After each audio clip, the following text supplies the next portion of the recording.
We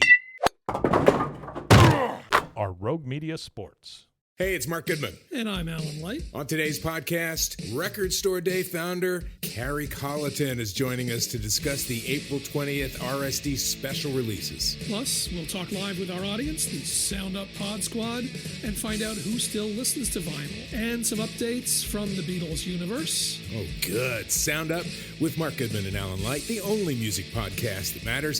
Get it on Pandora, Spotify, Apple Podcasts, or wherever you get your podcasts. The Doomsday Podcast. Matt Mosley, Ed Werder, Glenn Stretch Smith will be joining us in a little while with his stretch marks and the grades that he has to deliver. And Ed Werder, freshly back from AT&T Stadium, one of the few people allowed into the and also some fans. They had a new record, by the way, Ed, over 21,000 fans. That's a new COVID-era record for the Dallas Cowboys. And they got to see sort of a ho-hum game. I had zero doubts that Jerry Jones was going to set the early season pandemic attendance record. We know how important those attendance records are to him. Listen, I would say this. I've covered a tremendous number of Cowboys games at both ends of the spectrum. I thought I was covering the 1-15 team from 1989 in the first half and the 1993 team that won a Super Bowl in the second half. I mean, the Cowboys had 3 lost fumbles in a span of 10 plays. They give the Falcons 20 points, first 20 points of the game off turnovers. They failed twice on fake punts and once on a 2-point conversion. They got no takeaways from the Falcons. They never snapped the ball one time with the lead. And they win the game on Greg Zuerlein's field goal from 46 yards on the final play, 40-39. Let me get here is the single most remarkable fact. Okay, you love my stats. Yes. This is, if I could pick one, and I'm going to give you a lot. It was a historic comeback. I'm going to give you a lot. This is the one. You ready for this? Yes. The Falcons scored 39 points and had no turnovers against the Cowboys. Since 1933, when turnovers were first tracked, a team scoring at least 39 points without turning the ball over went 440-0. There have been 441 such games in NFL history. The Cowboys are the first team to win in that situation. Ever. And they gave their game ball to Mike McCarthy. That's coaching right there. I guess it was. I think you could make the argument that some of this happened in spite of the coaching, and the players somehow overcame some pretty poor coaching. I think there was poor coaching on the other side. And, Ed, as you might recall, the Atlanta Falcons are known for one of the greatest collapses in NFL history. It happened in a Super Bowl, and I assume you were there for that. And it happened with an enormous halftime lead. And here they were today, 19-point halftime lead. And for them, even you know, Ed, when it got to the 2-point game, right, 39-37, in my mind, I sort of thought, you know, I hate that this game's going to look so close because the Cowboys have been so horrible and they deserve to get killed. And I that was the thought I had. And then, of course, the onside kick that we'll never forget. Yeah, and you mentioned the Falcons choking away this lead. That's the biggest lead that they've lost. I think they were down 20. They were ahead 28-3 in the Super Bowl against Tom Brady. That game was in Houston. This game was in Arlington. So forgive the Falcons if they choose not to make an appearance the next time they're scheduled to play a game in the state of Texas, because it just hasn't worked out for them. Yeah, and you talk about the onside kick that was recovered, the Greg Zuerlein onside kick, recovered by C.J. Goodwin, the special teams captain, who, oh, by the way, was involved in that incomplete pass when they tried to fake the first fake punt, right? He was on the ground, poor pass.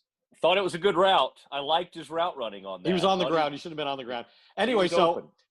With the new onside kick rules, it's almost eliminated the onside kick as a successful tactic. Going into this game, teams were 11 for 111 on onside kick recoveries in the fourth quarter since the rules became what they are in 2018. That's a successful percentage rate of 9.9%. So we're really, with these numbers, starting to get a sense of just what an unlikely victory this was for the Cowboys. Now, I'm going to say this was the first time Mike McCarthy had coached at AT&T Stadium for the Cowboys. He is now undefeated in 5 games as a head coach in the NFL at AT&T Stadium. And one of the things I said before the game, Matt, because I think we need to put this in context, is McCarthy has a reputation among NFL coaches for being able to create a competitive team every week using whatever personnel they have available. And to me, that was noteworthy, and before the game and even more so now, because while they certainly didn't play well and should have lost, they do have an NFL high 9 players on injured reserve. That's 4 more than any other team in the league, and that doesn't even include Tyron Smith missing the game today with a neck injury. I mean, the Cowboys started 2 undrafted players, Brandon Knight and rookie Terrence Steele, at the tackle positions. Each of them had previously made exactly 1 NFL start. Steele's was last week. And yet Dak Prescott has a historic performance, overcoming being out of the game for 2 plays for a possible concussion when he was hit by Deion Jones, who was flagged for a personal foul. And Dak in this game, despite not having his tackles, didn't have his top 3 tackles. They're down to tackles number 4 and 5 on the depth chart. And Dak Prescott throws for over 400 yards and rushes for 3 touchdowns, the first time in NFL history that's happened. So what a performance by a guy who last week was being questioned about their inability to win 1-score games. And in fact, he hadn't had a fourth quarter drive longer than any starting quarterback in the league. Well, all of that was put aside with his performance today. I guess so. I mean, I got to say, even when the numbers got way up there and they were about to lose that game, I had the thought, these feel kind of empty. Isn't it funny? Yeah. In that one moment, those numbers become like, oh, my gosh, this is great. He led them back and all of that. I mean, he did have some great plays, and he ran for you're right, first player NFL history. I mean, that's insane. And then I'll add one, Ed, I don't want to step on your statistical toes, but 5 400-yard passing games tied for first in team history with one Tony Romo. And so it was remarkable.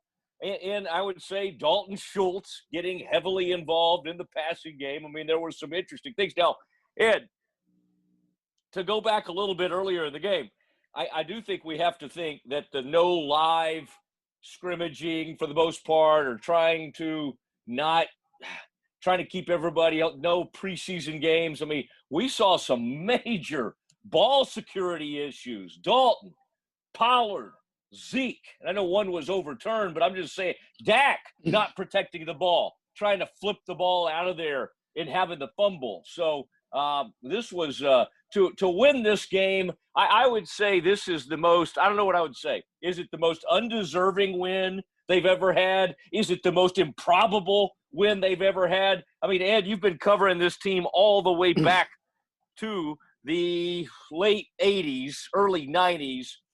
Does this really compare to anything in your mind?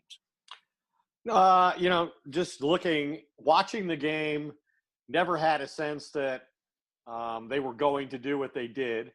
Like I said, they were 2 completely different teams, first half versus second half.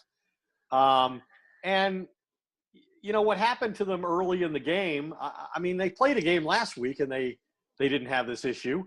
To me, it's not a coaching issue. To me, that's on the ball security is on the players, not on the coaches. So And Elliott said after the game that they just were flat. They weren't emotionally into it. And I think that was demonstrated in their early game performance. I mean, really, though, they showed some resolve, obviously, and some resilience to be able to withstand that, putting themselves behind as much as they did. And what was really surprising was, the Falcons several times, the Cowboys would go score and cut a little bit out of this lead, and yet then the defense couldn't hold and couldn't get a stop, couldn't force a punt, couldn't create a short field turnover. I mean, they not only gave Atlanta all those points off turnovers early in the game, they also gave them 2 short fields going for it on their own 29 and 40 when they were behind. So, if Atlanta had really maximized those opportunities, then the Cowboys wouldn't have had a chance to stay in the game. They only were able to stay in the game because the Falcons didn't convert all of those opportunities into touchdowns. And obviously, Julio Jones with a drop of a sure touchdown that might have clinched the game, on a pass from a wide receiver that was quarterback quality. And he's one of the great receivers ever. And I've seen him drop that kind of ball before when it's kind of over his head, over his shoulder, deep down the field. But, wow, what a moment that was that really hurt the Falcons. Well, and then after that, I believe they had a 4th and 2 go to a 4th and 7 for having too many men in the huddle. True. Although I think when they looked at that, Fox went to the director, Dean Blandino, their Fox, the former director of officiating in the NFL, and said that there were only 11 they counted, but that apparently Julio Jones, maybe when he got hurt or whatever, went to the wrong sideline. Now, not like mistakenly. I think he just stepped off on the and that is a violation. That's too many if you go to the wrong sideline. So that was a fascinating part of that game. Okay, tons to get to. Glenn Stretch Smith's grades coming up in about 10 minutes or so. Well, I'm acting like this is live radio, right, Ed? I do. Stretch and I do live radio every day. I mean, we're taping this moments after the game, moments after that emotional win. All right, I want to talk about my bookie. All right, Stretch saying he could join us right now. What the heck? Why don't we do it? My bookie, winning season returns at my bookie. Winning season means doubling your first deposit. Winning season means insane props, epic bonuses, and the craziest cross-sport wagers at my bookie. Winning season means watching live sports, betting live sports. Rejoice, the NFL has returned. That means action-packed Sundays, huge cash prizes. Get in on the action. Use the promo code Doomsday and double your first deposit. New players get up to $1,000 in free play, designed to add more excitement to the sports you love and the games you bet. Bet with the best this NFL season for your chance to win big. Use the promo code Doomsday, DOOMSDAY, and double your first deposit. Your winning season begins today, only at my bookie. All right, Ed, lots to get to. What I did think of is, Stretch, go ahead and unmute yourself. He's standing by, and we'll be able to jump on with us in a second. Werder, this was I think I sent out a tweet at some point that this was Doomsday was going to have a double meaning, and I think you said something back like, "Yes, that happens sometimes." It looked horrific, and the Cowboys somehow found a way. Yeah, I mean, I think the thing that I wanted to go back to was what they were able to overcome, just in terms of personnel, right? You're starting your 4th and 5th tackles, 2 guys who have combined for 2 starts. But, man, I thought, and the numbers bear this out, I was so impressed with Dak's toughness. His mental tenacity, but just physically what he endured. We mentioned getting hit on a personal foul and had to leave the game for a couple snaps, comes in and runs it in on the next play. But if you just look at what happened in terms of the pressure that he was under, he went 5 for 7 for 111 yards in the second half after going 6 for 17 in the first 6 quarters of the season while throwing under pressure. So to me, That's quite a statement about the kind of player the Cowboys have at quarterback. And you mentioned Tony Romo earlier. You either mentioned him or referenced a stat about his 400-yard passing games.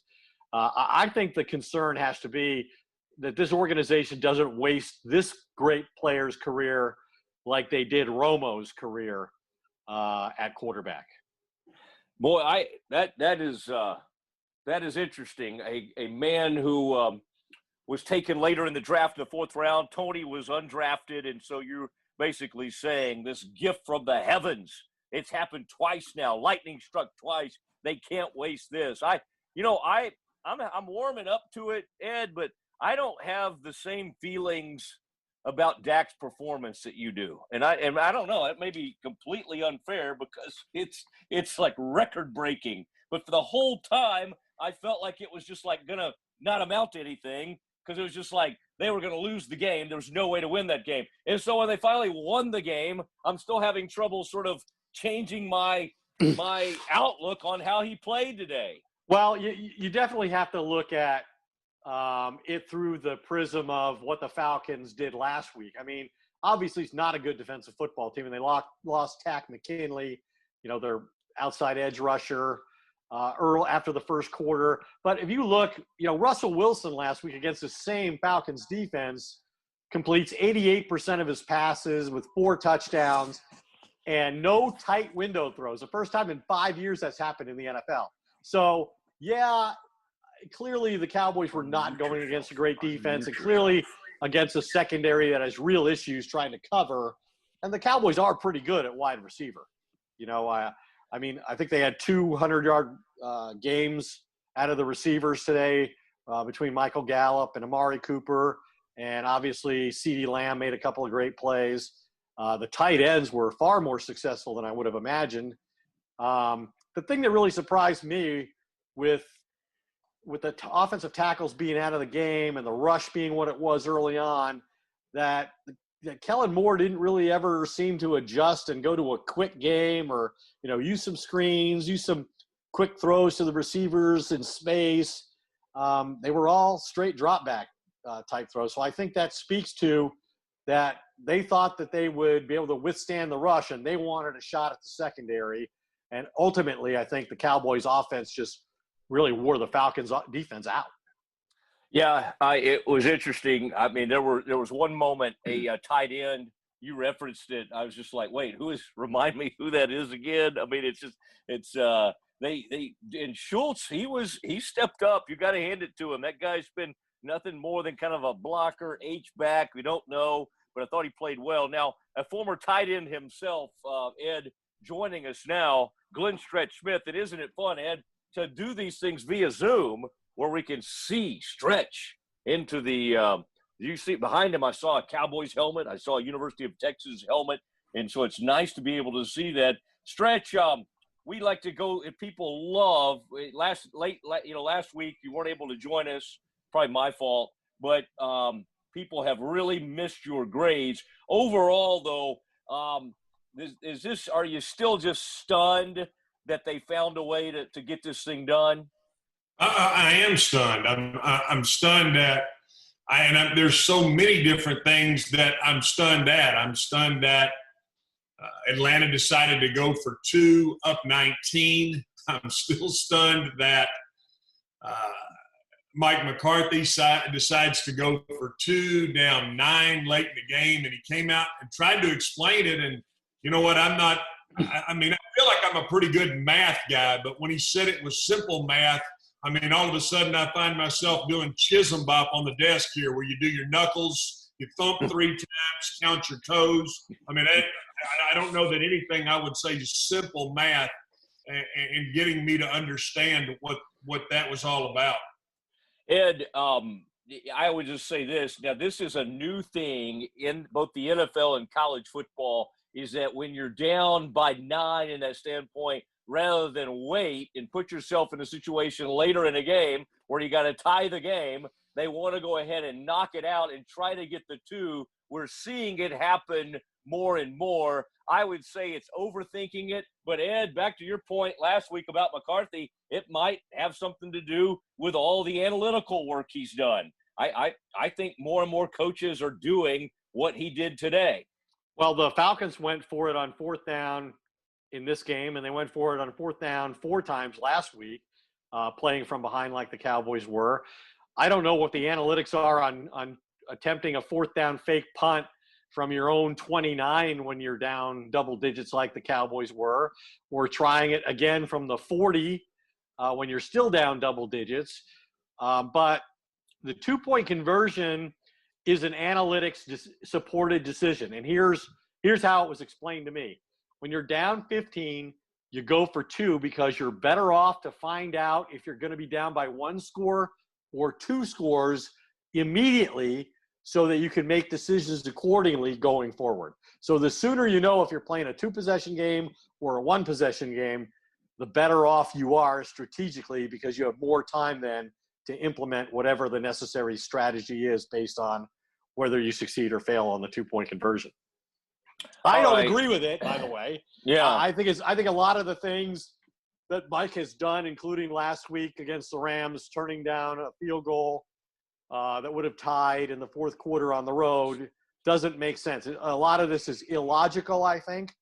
But I'm just giving you the analytical point of view, and I know that's something that Mike believes in to some degree. Now, Jerry, interestingly enough, does not. Jerry doesn't believe in analytics at all. In fact, when he was asked about it last year, he said something to the effect of, I think all of the analytics would tell you that most of the big decisions I've made in my life, I should have made the other way. So. Well, I mean, the only thing, Ed, that I would say to that is they have casino hosts out in Las Vegas, and they send their airplanes to pick you up to get you out there to use that exact line of thought. And right now, they are broke. I promise you, for both those guys right there, Steve Wynn is trying to get the jet in the air to both Atlanta and Dallas to pick those 2 guys up. and bankrupt them at the tables. Yes, absolutely. All right, Doomsday Podcast continues. All right, let's start rolling through the grades, but I want to start where you used to beat up Jason Garrett in the special teams area. We were told John Fossil, he's a kind of an interesting guy, son of a coach, son of a former head coach, and Jim Fossil. He's a colorful character, and he's had a good reputation over the years.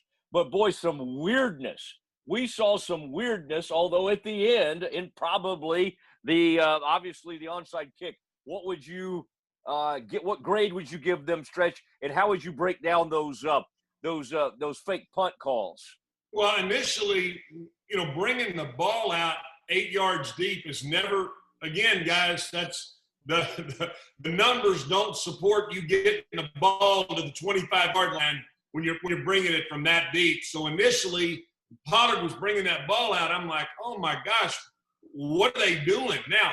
At the timing of the game that they decided to throw that hitch out there, like Ed was talking about, I guess that you're getting a certain press look outside on your gunner during that time. Again, the timing of the game, all I can do is equate it to what I feel like is a gambling situation, which is when the guy at third base on a blackjack table stands on 16 with the dealer showing a 10, you pick your chips up and you get the hell out of there because that guy doesn't know what he's doing. And it felt like that with the timing of that call and when it happened in the game. I also felt like, that the same way when it was 4th and 4, instead of leaving the offense on the field, you're going to try to snap the ball to your up back. Now, if you've game planned that and during the week they've shown you a certain look that you feel like you could do that, but I'm looking at the game and it looked like they were in safe defense, and you saw both linebackers press into the gaps, and they didn't pick that up. So I just didn't like the call, and more than that, I didn't like the timing of the call. But they gamble, and it's obvious they're not afraid to call it. Is that something you want to put on film early in the year that you give other coaches a chance to look at? I have no idea. Forever, Fossil, when he was when he was in Los Angeles, I mean, he wasn't afraid to snap the ball to his punter and pick it up and throw that hitch out there. So that's not something he's, that's foreign to him. But he had Johnny Hecker, who actually has completed a lot of passes. He has a very high passer rating, in fact, maybe higher than Jared Goff. Yes. Hecker, I'm serious. I know. I know. The guy's really good, and I'm thinking he spoiled John Fossil because that Chris Jones threw a little duck out there, didn't even get it there. Okay, let's run through some of the different parts of the game. The defensive backs look lost at times. Diggs did make a nice play on the ball in the end zone, but he got burned a lot. I thought, they did let the guys get behind him. There were Falcons running free, especially in the first half, constantly. What'd you think about that secondary? Well, I'm guys, they'll clean up the issues with, where you get a full flow one way and the tight end going the other. They were able to hit Hurst on that. Does it concern me? Yes, it concerns me. When you miss Heath, guys, a guy that used to get the secondary lined up, you're trying to replace him. I see an upside with Diggs. I look at it and I see him making plays. I see him show a burst to close the cushion. There's things there that, to me, turn the arrow up. The concerning thing I have is Awuzie, guys. When he can't stay with what feels like about a 65 or 75% Julio Jones with the strained hamstring and the issues that he had, I'm concerned with Awuzie. I want to see Jordan Lewis get more playing time. I think he's a better cover guy. And because of that, I mean, I've got some real issues with the secondary. I think this is going to be the Achilles heel of this football team. Ed talked earlier in your podcast about the tackles being down, and we'll get to that. But right now, aside from Brown being out, I mean, this secondary that you're seeing right now, that's what you're going to get. And I think they've really got their work cut out for them, and they've got to clean up this situation. And at best, I give this secondary a D. Ooh, wow, the D handed out to the secondary. I can't wait to see what the defensive line gets then.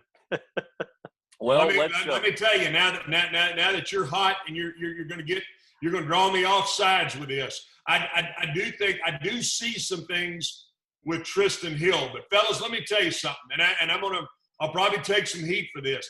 Dontari Poe gets his ass rolled out of there more than anybody I've seen in a long time. Now, keep in mind, they've changed the stances of these guys. They've squared their stances up. They wanted them to be more two-gap guys. They feel like they were going to move Vander Esch to Mike linebacker, and they wanted two inside tackles to take up the two guards in the center. They didn't want a free release player getting to the second level. And in theory, that looks great when you have the chalk. The problem is when the other guy gets the chalk and they're knocking your ass back off the ball 4 or 5 yards, and it doesn't matter whether he gets a free release or not, all of a sudden the defensive tackle is in your lap. That's an issue. Defensive line-wise, they almost look like they're just trying to get comfortable in a stance. They've changed the stance of the ends. Sometimes they're in a 2, sometimes they're in a 3. Obviously, they talked about that today on the broadcast. That'll all get worked out. The more concerning thing to me, guys, is the 2 inside guys. Those inside guys have got to become anchors and can't get knocked back into the linebacker level. Because I see some upside in Tristan Hill, that's the only reason I'm going to give that bunch a D as well. Oh, wow. D for the secondary, D for the defensive line. Let's hit the linebackers. I saw one of those plays. Ed may have referenced it to throw to the tight end, or maybe you did, Stretch. He got caught in some of that trash. But I got to say, Jalen Smith sometimes, to me, still doesn't look like he's running that fast. I don't know if he's hampered by something. Who knows? What did you make of the linebackers? Well, and he does struggle a little bit in coverage. I mean, he's more of a downhill player. I really, guys, I tell you something. I really see upside in Joe Thomas. I mean, he does some things that kind of make you sit back and think, now that's how you want to see the position played. I think Jalen at times he gets lost in coverage. I think he has a hard time going all the way across the field and really being able to stay with a tight end that can run. And so, that's something they've got to get cleaned up. They're going to have to try to, mix their coverages up, try to get their safeties down in there to play these tight ends as the season goes on. But because of Joe Thomas and some of the things that I saw out of him, I'm giving that group a B. I want a follow-up question there, Stretch. So one of the interesting things that Mike Nolan, the new defensive coordinator, did in the offseason was he moved Leighton Vander Esch inside, which I thought was a questionable move just because of his physical issues, right? He's an incredible athlete when he's healthy, but you're talking about a guy who's got spinal stenosis, who's coming off neck surgery, and now, of course, after a couple possessions in week one, now he's got a fractured collarbone and he's out again. And then Jalen, you're moving him outside, and aren't you putting him in a position where he's got to play in space more and cover, and those aren't really his strengths since he suffered that knee injury at Notre Dame? And you're right with Jalen. Here's what I'll say, Ed, with Leighton. And we know he is a sideline-to-sideline guy. I mean, his strength is his length, and he can run. You would agree with me there, correct? Yep.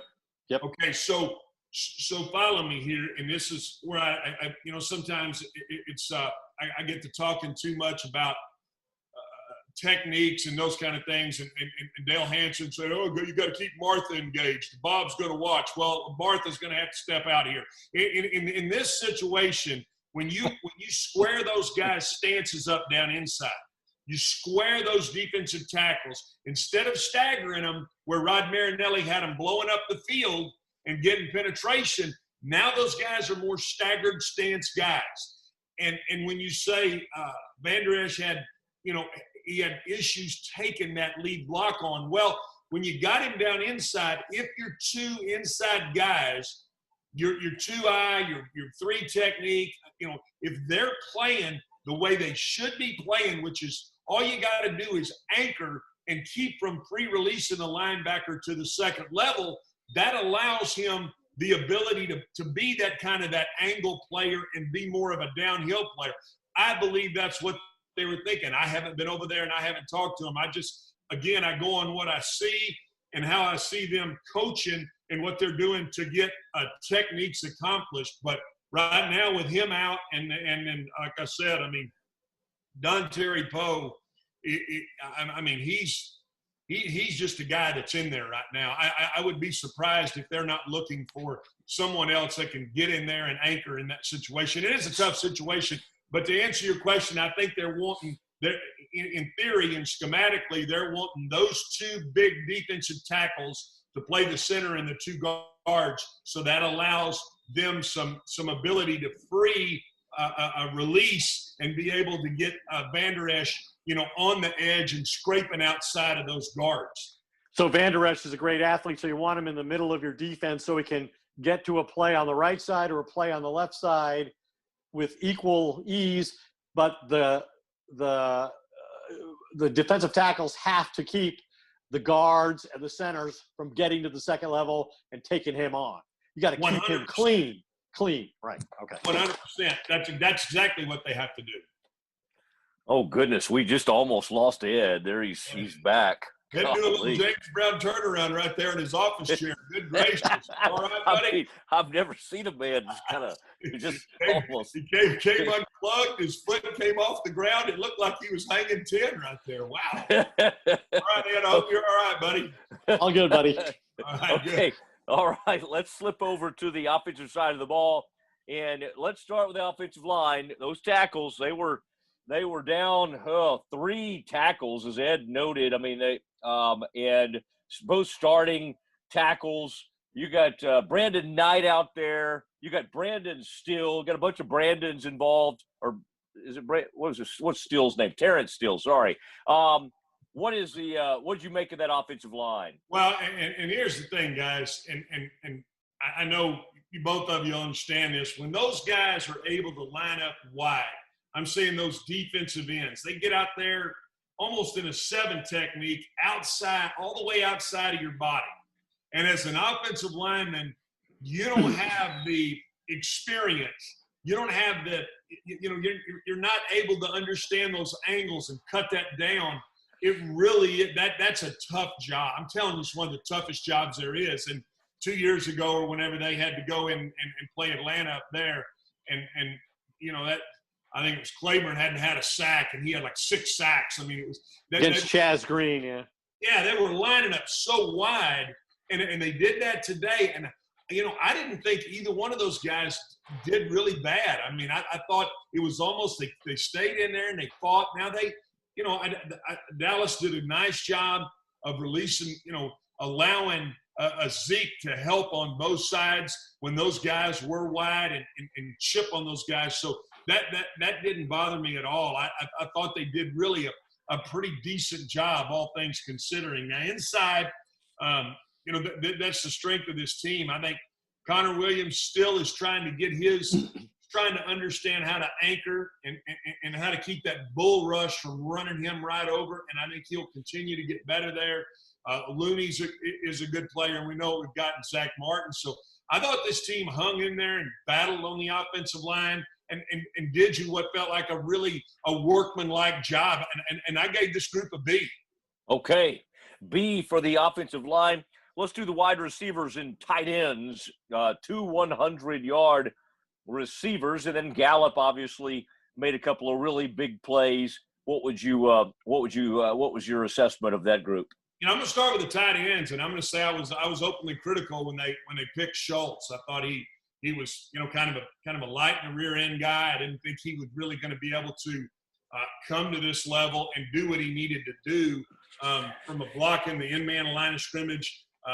He's obviously been in an NFL weight program, and he's gotten himself much stronger. He's a decent route runner. I thought he's really good with his feet, really understanding. I'm going to say that Jason Witten really helped this young man, and you can tell that because of how he is able to sit down in zone looks, and he's got a pretty good connection with the quarterback. And then I was impressed with Blake Bell. I mean, the former Oklahoma quarterback, who is big and physical and not afraid to get down the field vertical. I gave that, I thought that group got a B as well. Now the receivers, to me, I thought did an outstanding job. I think this group of receivers is where the strength of this football team is. I'm seeing guys press the field vertically and do some things that I haven't seen in a long time. Now, early in the game, they weren't able to get to that, and obviously the great catch that Amari made on the post right there was an unbelievable play. Gallup made an unbelievable play. This is the strength of the football team, and other than CD missing that block out there when they ran that little trips look and tried to throw the screen out there to Zeke, I mean, I gave this group an A. I thought they did an outstanding job. Nice. A for the wide receivers. And tight ends. Yep. A really strong group there. And then also, let's look at the quarterback.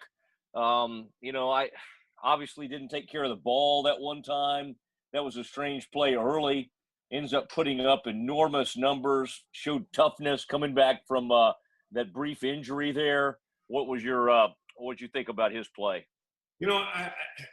He continues to do things that you just go, wow, that's awesome. And then he'll do some things that it leaves you kind of shaking your head. And in some ways, I sit back and I feel at times unfair with how I grade him because of my point of reference for Aikman. And he's, we're talking about a Hall of Fame quarterback. And I know, Aikman was a machine. Had Aikman had that post route, that would have been a touchdown. I mean, Amari would have never had to reach and extend to go catch that. He does. I think he is the leader of this football team. I'm still puzzled week to week, guys, about how much can you really pay this guy? Because, again, he'll make 1 or 2 throws in the game that, he doesn't set his feet, or something will be able to make you just kind of scratch your head and wonder. And then you look at his numbers and you go, golly, I mean, how can you be any better than that? So I really think it's really puzzling for me try to grade him. I mean, I think he's a heck of a football player. I think he is tough. I think he's got great leadership qualities. I give him all that. I just wish that he was more consistent with where he puts the football. Last week I wasn't able to jump on with you guys, but I mean, on the fourth down, if he lays that zero out in front of CD, I think that would have been a first down. There was a swing last week that he threw to Zeke that if he sticks it right on his face, looked like about a 20-yard gain. He put it back on his hip, and it turned out to be about a 6-yard gain. There's just some things that, and again, I could be unfair dinging him for this. I could have an unrealistic point of view because of Troy and because of what I saw him do for my time in the Cowboys. But I gave him a B+. I mean, I saw it as a solid all-around effort. Before we get to the running backs, I would just want to say, like, didn't Dak Prescott just do everything everybody always wants him to do in terms of, you're down some guys, you're playing from behind, and you're part of the reason you're playing from behind, just like Aikman was in that NFC Championship game in San Francisco, which was, I think he considers the greatest game he ever played, and he lost that game. But they were down 21-0 early to the 49ers and made this valiant comeback and almost won the game. But Dak did that today. Overcame all the turnovers, the big deficit, the personnel that was missing, both his tackles. And, like, he gave everybody the first reason to believe, to me. Like, he elevated everybody's level of play in this game. Yeah, and Ed, you're not going to get any argument out of me. I guess I'm just saying that when you want to say great and you want to say wow, and you want he'll have that one or two throws that keep you from standing up and going, yeah, was that great? So I hope he continues to grow in this offense, in this scheme. And right now he's going to have to, guys, because they're going to have to outscore people. This defense is, I think they can clean some things up, but are they going to start getting a bunch of turnovers and getting a bunch of sacks and looking like the 85 Bears? No, they're not. But today, Dak Prescott in the second half, 312 yards passing, 3 rushing touchdowns, and a passing touchdown with his team coming from behind. Pretty impressive. You won't get any argument out of me. I mean, he's trying to talk you into getting him up to an A, and you need to hold your ground. I'm not grading on – Ed knows I'm not grading on the curve. He got a B+. Right. Good for him. Aikman starts with an A, and he's the only quarterback who gets one. Okay, running back, Zeke and obviously Pollard. Yeah, Zeke is so powerful, guys. Golly, does he – I mean, he does some things that he punishes people. I mean, that first touchdown run, he does a great job, finishes runs. Here's what I'm going to tell you that I love about Zeke is how he blocks, how he protects, what he understands in the offense, how he gets out and is able to get the ball leaked down to him at times. Pollard, just kind of he didn't really do much today. I was so frustrated with him for bringing the ball out on special teams. It was hard for me to even grasp wanting to give him a very good grade. But Zeke did a great job, and I'm giving him a B+ for the job that he did.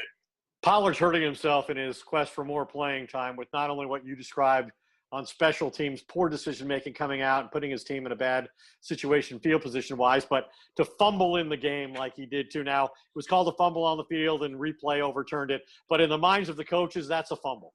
And that diminishes their trust in him, and that's why he had 2 touches today. Well, and you make a great point, Ed, but I think in summation here's kind of what I've seen the first 2 games. I've seen last week a quarter and a half, this week a quarter and a half of what felt like preseason football. It felt like no contact practice football. And when you're doing that and you put your team behind in those kind of situations, they've got to get that worked out. And the only way that gets worked out, guys, is to quite frankly, play games and to go through it. And with no preseason and as little contact as they had, I think those are mistakes that you're going to have, and hopefully they've got that clear. That'll get cleared up after playing these 2 live games.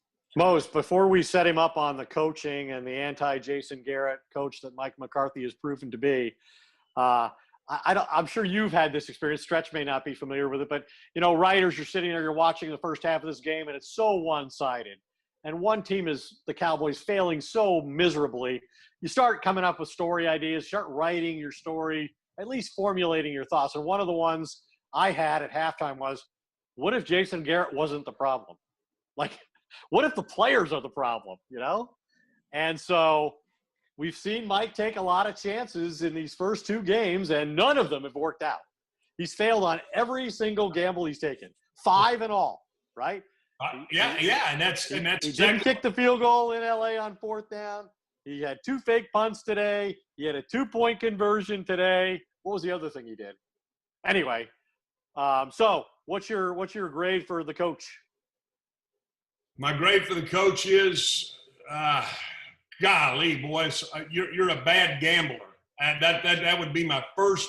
The first thing I'd say is you're a really bad gambler. You ought to.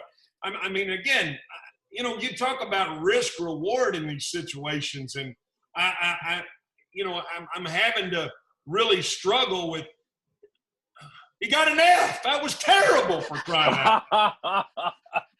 Oh my gosh! Here's why, because they really did win despite themselves in this game, and despite some of the decisions that Mike made that didn't have the right risk reward balance. And at one point we're talking about analytics. Well, the Falcons had a 99.9% win probability, according to ESPN metrics, when the Cowboys started the possession trailing 39-30 with 2:57 left. In the last 3 minutes of the game, the Cowboys had a 0.00 chance of winning the game. I thought that was Otter's GPA in Animal House. Yeah. Hey guys, I'm telling you, that was one of the strangest games. I watched the game by myself. I had full conversation sitting there going, what in the wide world of sports is going on here? And you know what? There's no way you can explain it. Like Ed said, he's got all that analytical stuff. But the last I checked, I think there's one team that's winning in analytics, and that's the Oakland A's. I think the rest of them are all trying to figure it out. Well, certainly they were early to the game. A lot of people have tried. Stretch, great work from you. You can see Stretch tonight on Del Hansen's sports special, WFAA. That's Channel 8 for people in the Dallas area. And you can also look them up on WFAA.com. Really appreciate you, Stretch. Thanks for great to have you back this week. Hey guys, we're asking about you, Stretch. I'm glad you ended your holdout, and you and Mosley were able to resolve the pay dispute, and we're able to get you back on the show. I appreciate it. I'll send you 20 Ed, a little later. Thanks a lot, man. There he goes, Glenn Stretch Smith, on his stretch marks. Oh, he's gone. Ed, I was enjoying seeing Stretch on the Zoom. Okay, we'll get back into this real quick, though. During this time of social distancing, celebrating a Cowboys win with friends over a beer might look a little different, as the original light beer, Miller Lite, has always been there to bring people together. Through Miller Time, whether you're toasting with friends near or far, great taste is always close by. Jerry Jones has loved Miller Lite for so many years. Our old friend and colleague, Ed Werder, Randy Galloway, has loved it forever, dating back many, many years. Miller Lite is the only beer of the Dallas Cowboys, 30-year partnership with the team dating back to 1991, when the team was still at Texas Stadium, of course. During the 2020 season, Miller Lite celebrating 60 years of Cowboys greatness. Pick up special marked packaging, the Cowboys' 60th anniversary imagery and logo at participating retailers. Celebrate responsibly. Miller Brewing Company, Milwaukee, Wisconsin, 96 calories and 3.2 carbs per 12 ounces. All right, Ed. Now that was, my goodness. See, you used to I would record Stretch earlier, but it's fun to have all of us together there, and you were able to get in some questions to Stretch. One thing we talked a little bit about with Stretch, but you talked about McCarthy. He seems to have everything he's doing is not really working, but they won. So, it's almost like with a kid, Steve, Ed, does winning reinforce some of these like negative things we've seen, or does it somehow maybe, give them the impetus to go, oh my, when you win one you don't deserve, when you win one that you really, really deserve to lose, what does it do for a team psyche? And the truth of it is, I don't know, but that literally, we've both been covering this team for a long time. That's as improbable of a win as really as regular season that I can ever remember. Well, McCarthy said after the game that in any season that there are moments that you can build off of, and that this was one of them, that the Cowboys found out a lot about themselves. And I think that they really haven't played, obviously, a complete game yet. And they're very fortunate that they were playing a team that wasn't very good today, especially a team that wasn't very good on defense. That's really what enabled them to overcome this. I mean, they're now 2-35 all time when trailing by 19 points at the half. And the last time they won a game like this was in 1983. So don't count on this happening except for once every 2 or 3 decades is what I would say. And this wasn't very good. And they're very fortunate that they're not 0-2. And when you're 0-2, you almost never make the playoffs. I think it's less than 10%. Under the previous playoff format, there's an extra team, obviously, from each conference that gets in this year. But if they don't play better than this, I mean, maybe nobody in the division is going to be any good. Saquon Barkley is probably done for the season for the Giants, who were probably never a factor. The Eagles lost at home to the same Rams team that beat the Cowboys last week, so they're 0-2. So depending on what happens with the Washington football team, the Cowboys could, at the end of the day, be tied for first place going to Seattle next week. But they have to play a lot better than this. And I think there should be a lot of concern about how the bad parts of this game for them. Like 4 fumbles and 3 lost fumbles for the first time in 40 years in the opening quarter. I mean, we used to complain about Garrett's teams being unprepared and playing poorly in the first quarter and then having to play from behind. Well, this was the epitome of that.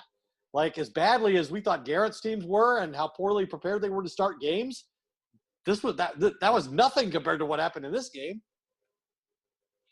Yeah, I mean, I think you're right. This feels like one of the weirdest experiences to win a game when you do so many things horribly and your coaches put you in strange positions. I mean, Ed, we didn't really specifically talk about it. On that 4th and 5, they're down 2 scores. There's about how much left in the game at that point? 12, 13 minutes left in the game. And they do some kind of weird rugby. I mean, it's go to the up back and then just try to trudge forward and everybody gather. I mean, it looked like some kind of like 1930s football play. I mean, it just kind of – I just thought it was kind of an embarrassing look that it showed the desperation. They're just – I mean, it was just the whole thing to not – I mean, it's embarrassing enough when you have a punter who literally can't throw the ball 10 yards out in the flat, okay? So they've already embarrassed themselves there. And then they come at least 2 yards short on 4th and 5 on some kind of really non-deceptive type, go for it punt. To me, that was a really kind of embarrassing moment for the Cowboys. I just think they're very fortunate to go into week 3, and they, obviously playing in Seattle is a difficult challenge, although one made easier by the fact that Seattle doesn't have a home crowd. And so the Cowboys have won up there before in hostile environments, and this will be as good a chance as anybody ever has of going into Seattle and winning a football game. But I just can't imagine what Russell Wilson's going to do to this defense. Assuming he gets through tonight's game against the Patriots without an injury. Look what they did against the Falcons. They blew the Falcons out. They dominated the Falcons. They were They were up 2 scores almost the entire game, and the Cowboys were down 2 scores almost the entire game against the same team. So I think the Cowboys are going to be challenged to win up there. But if you're going to play them, you want to play them without a crowd early in the season. So it's the best opportunity the Cowboys could hope for, I think. All right, and Ed, you know, you were out there. You were in the middle of it. Despite, by the way, Fox National got involved in trying to get me out to the stadium, and obviously I work for one of the great affiliates in the history of Cowboys football, but I had a hard time getting in the stadium today. Ed, what was the look of the crowd, the sound of the crowd? Give me a little atmosphere from what it was like. Was the crowd active for being such a small crowd? It was 21,000 people, nearly all of them booing the Cowboys off the field at halftime when they were down 19. I didn't think they were a big factor in the game. I know Dak said going into the week that he thought it would make a significant difference, even though there was just going to be, a partial crowd. And Jerry hopes, obviously, to grow that, assuming they have success at these levels, that they can begin to allow more people, given capacity is 90-some thousand. That's what the Cowboys average. The Cowboys average 90,000 fans at home games, which is the highest percentage in the league by a huge number. Like the second place team is the Jets at 12,000 fewer than the Cowboys average. So, I don't know. I up in the press box, it's hard to really gauge that because, you're in kind of a soundproof area to a certain degree. But I don't think the fans were a huge part of anything. I think the players are in a position where they have to create their own momentum. And the Cowboys were able to do that with their play on the field in the second half. All right. We will have another episode after the Seattle game. And this was one of those, it's one for the ages. They didn't deserve it, but they got it. They'll take it. 1-1. The best team in the NFC East, perhaps, which is just a dreadful little division. It seems, Ed, I'll give you the final word. Anything, you've got so many stats. I saw some sheets of paper that you had up there on camera a little while ago. Were there any other numbers that jumped out at you, or a final thought you share with our people? Well, I guess my final thought would be, and we're talking about how fortunate they are that they won a game they should have lost. And the difference between 1-1 and 0-2 is humongous in the NFL as it relates to playing in the postseason. And, the last time the Cowboys were 0-2, they finished 6-10. And the only time Mike McCarthy's been 0-2 in his career was his first year in Green Bay, and that team went 8-8. So I think while obviously this was a very flawed performance, and it led to a historic outcome, the Cowboys are fortunate to be 1-1 because we'd be looking at a much more negative scenario had they not been able to pull this off. All right, and shout out to our buddy who can listen to us now, and Frito, our longtime producer of the Doomsday Podcast, who is doing a little bit better, still in very serious condition, but we'll do some rehab soon and really try to come back from this, and we'll see what the next steps are. But the good news is Frito is communicating, and he's done really well. He was having to lean on a ventilator for a little bit while, and now he's not having to do that and as much at all. And so he's making some progress. He's communicating. And he apparently, according to his brother Joel, who's done a great job, he has asked about us. And Frito wanted to know how we were doing and all that. So he's been playing some of our podcast and some of my radio show in the hospital room. But now Frito is he's able to do more and more things. He's communicating really well. So anyway, shout out to him. Absolutely, and look forward to doing the Cowboys-Seattle game next week and a post-game podcast again. It'll be fun. Ed, great work by you. Appreciate you being out there representing Doomsday. I hope you told everybody hello as you were social distancing. Great work also earlier today as I was texting you a bunch and while you were doing TV. You didn't bite my head off, and I may have not been looking at the time to know what you were doing. But anyway, appreciate you. This is the Doomsday Podcast, and we will see you next week. Good night, everybody. Hey, it's Mark Goodman. And I'm Alan Light. On today's podcast, Record Store Day founder Carrie Colleton is joining us to discuss the April 20th RSD special releases. Plus, we'll talk live with our audience, the Sound Up Pod Squad, and find out who still listens to vinyl. And some updates from the Beatles universe. Oh, good. Sound Up with Mark Goodman and Alan Light, the only music podcast that matters. Get it on Pandora, Spotify, Apple Podcasts, or wherever you get your podcasts.